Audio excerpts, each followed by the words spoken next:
Hello there, all you sexy people. Welcome to another Market Pulse.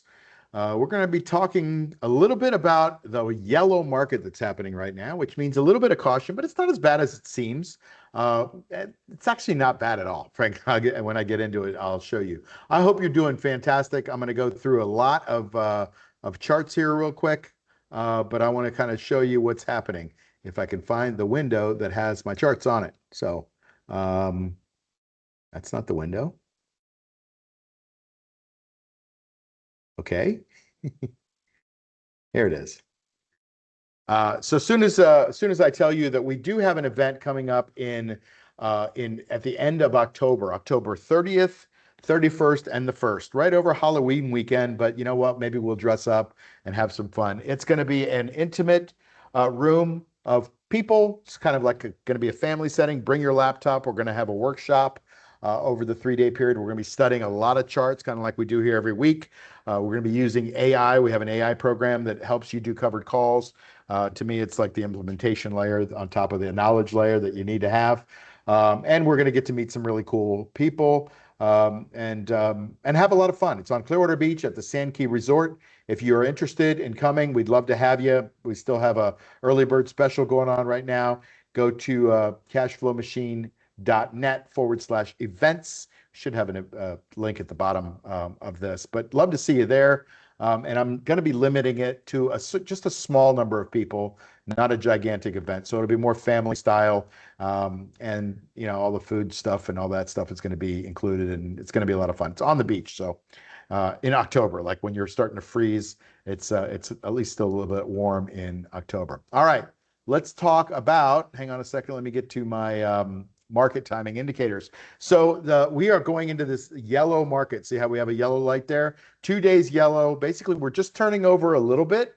And that just says caution, because yellow markets can lead to a red market, or they can lead to okay, we got rid of a lot of sellers and we're going to go back up and it's going to be green again. But we got yellow across the board. The VTI is the general market across the board. The Dow is more specifically 30 index of industrial 30 industrial stock index. So we went yellow 2 days there. QQQ, the tech index, NASDAQ 100, 2 days there of yellow. And then the SPY is now yellow for the second day as well. So we kind of are in a cautionary market. And look, these don't work 100% of the time, but they work a lot. And it's a rare time when they're completely wrong. They're not wrong. They might not just be perfectly, catching the bottom or the top of a trend. But I'll tell you, if you can heed some of these market timing lights, they should help you in your trading. They help me a lot and a lot of our members. All right, so the composite index, you can see rolling over a little bit, gap down 4 days ago. And it's now above the 50-day moving average, which is still positive. So it's not as bad as it should seem. Now, there is the all-time high here at 27,190. And I put this little line there because when a market can't get back up to that all-time high to test it, generally it wants to go down the other side and test something else. So whether we're going to test the 50 or the 200 or this little line back in here, which it's kind of a support line, I don't know. This does not seem like a sell-offy kind of market. So to me, it's just a little bit of caution. And we're still above the 50, and a lot of good things happen above the 50. So maybe this is it. Maybe we get to go green here in a few days. All right, S&P 500 looks similar, but a little higher above the 50, and it did go back up and make that new high over the last week or two back up in here. So that looks a bit more healthy to me. The Dow Jones did make a nice new all-time high, gapped up a couple of times, came back in, trying to fill that gap in, but still above the 50-day moving average. The Dow looks, even though it's kind of negative trending for 10, 12 days here, not too bad, in my opinion. And maybe we stay above the 50 and just kind of do what we did here a month ago and bounce nicely off the 50, or just stay even above it. That's great. New York Stock Exchange, again, is that broad market, and we just made an all-time high and touched it a couple of times in the last week or so. So really nice here. The VIX is coming down nicely. It's well below its mean, and I like the VIX. That means the money is coming off the sidelines and going into the market. Where's it going? We'll talk about it in a second, because it's not going where you think probably. You're going to be amazed at where it's going. NVIDIA's got numbers and earnings coming up. I think it's a week from today, at least 5 days from now. And it broke above this little downtrending channel, and it's healthily above this 21-day moving average. So it's up in this area, selling off on fairly low volume. Not too bad. Coming in the numbers, you kind of want to see it going, having some excitement, and maybe it will next week.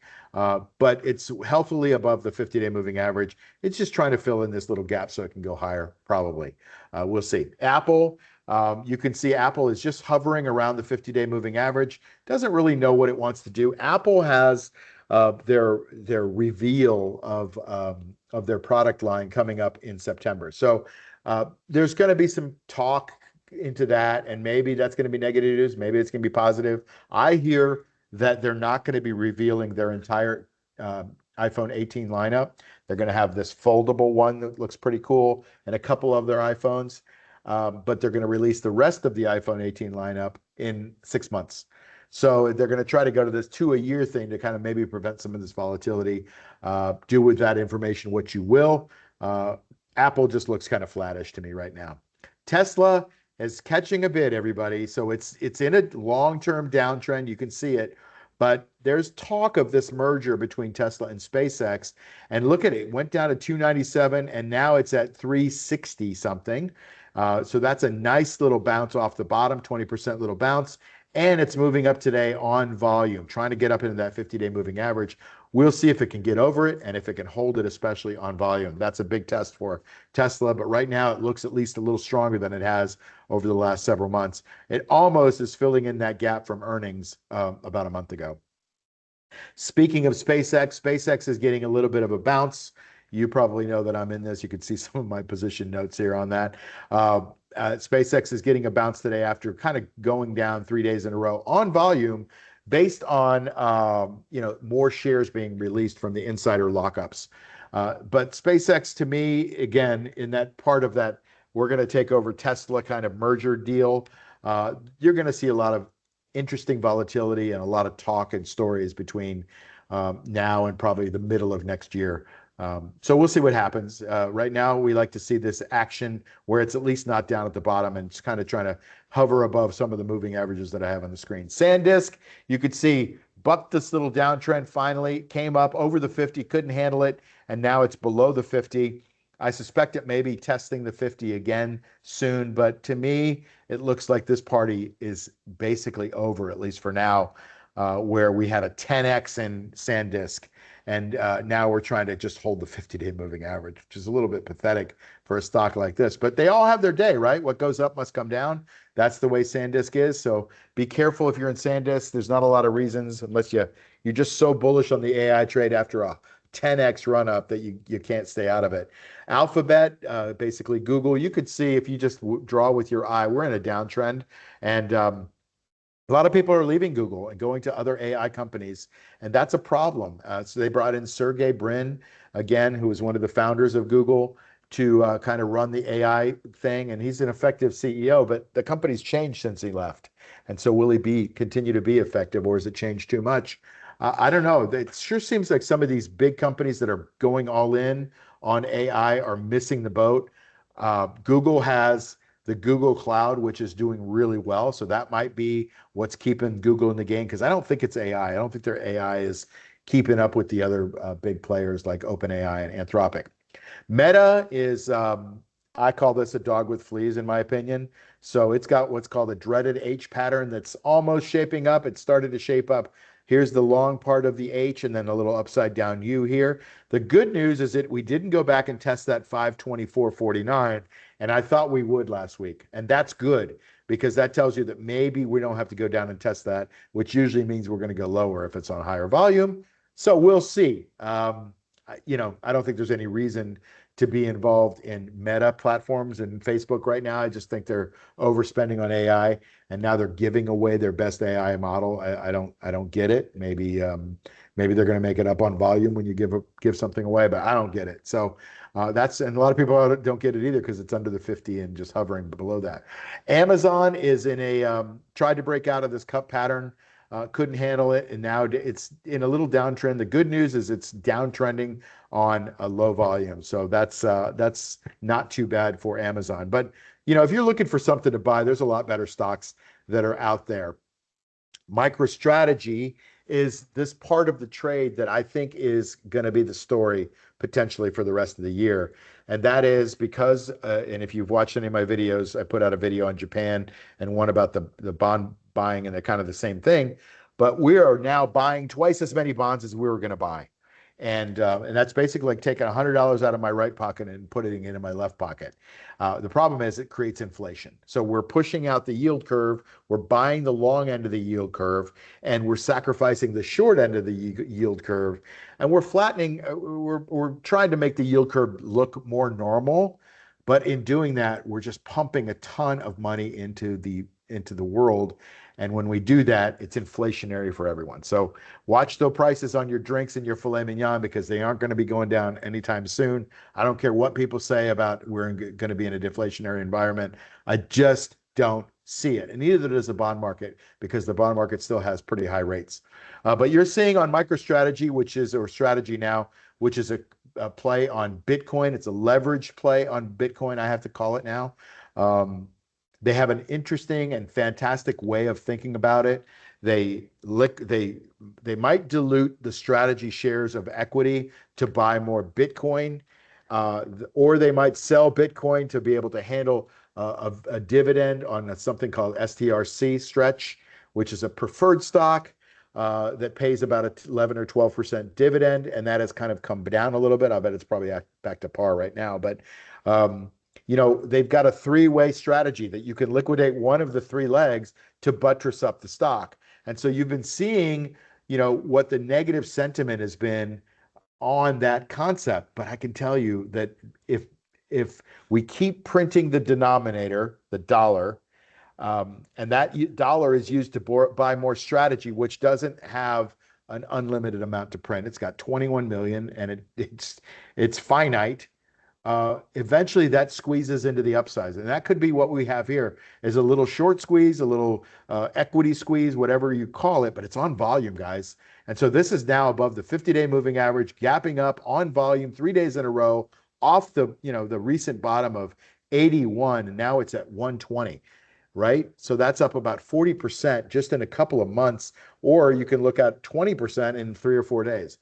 There's something going on in hard assets. And I said this when the Japan news hit right on the 31st of July. I said, this is a game changer. We're trying to bail out an entire country. Okay. It's one thing to bail out our own banks. Now we're bailing out an entire country with fake US printed dollars. What if that bailout fails? Well, it's not going to fail, because we're going to print as many dollars as we can to make sure that we shore up the Japanese yen and the Japanese economy. Why? Well, because if Japan fails, then that affects the whole world. So it's almost like the world can't avoid this kind of stuff, but that's bad for you and me, because inflation is a hidden tax on our wealth. And you can see it when you go to the store, and you can see it when you buy a truck. You can see it when you buy a filet mignon. It's everywhere, and it's just getting started, guys. It is just getting started. And I've been talking about inflation for 3-4 years now. But the way to play Bitcoin is with the way to play inflation is with hard assets. You have a denominator that doesn't get devalued, right? Whether it's gold, real estate, you can't make more real estate. Well, I guess unless you're in Dubai. You can't devalue some of these hard assets: gold, silver, platinum, copper, Bitcoin, other cryptocurrency. I don't know about other cryptocurrencies as far as scarcity, but anyway. I'm talking a lot. Let me go on. IBIT is look at this thing. It is off the bottom. Don't you wish you'd have bought some of this like 4 days ago? I'm mad at you for not telling me to buy it, right? So look at this. 5 days in a row, it is now up. We've got a bounce above the 50-day moving average. On volume, this thing is now above the 200.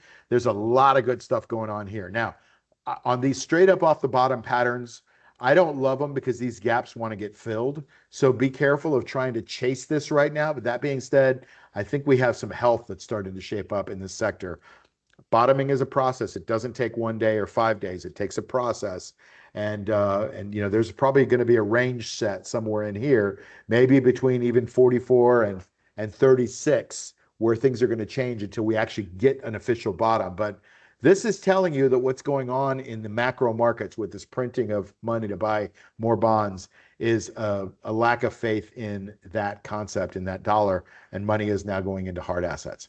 One more, Coinbase Global, also in the same space, but looks like the same chart, not quite above the 200-day moving average where we like it, but this is a big play on the crypto trade on its own altogether. So with that, I want to thank you for joining me. As always, if you're still here, 10, 12 minutes into this thing, I hope you learn something every week. Certainly, I want you to learn a little bit about how to read charts.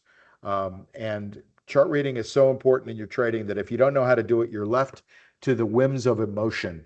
And emotion is no way to be trading the markets because your emotions are the ones that get you in trouble. So, learn how to read charts. If you can make it to our event at the end of October, October 29th, 30th, 31st, and 1st, love to see you.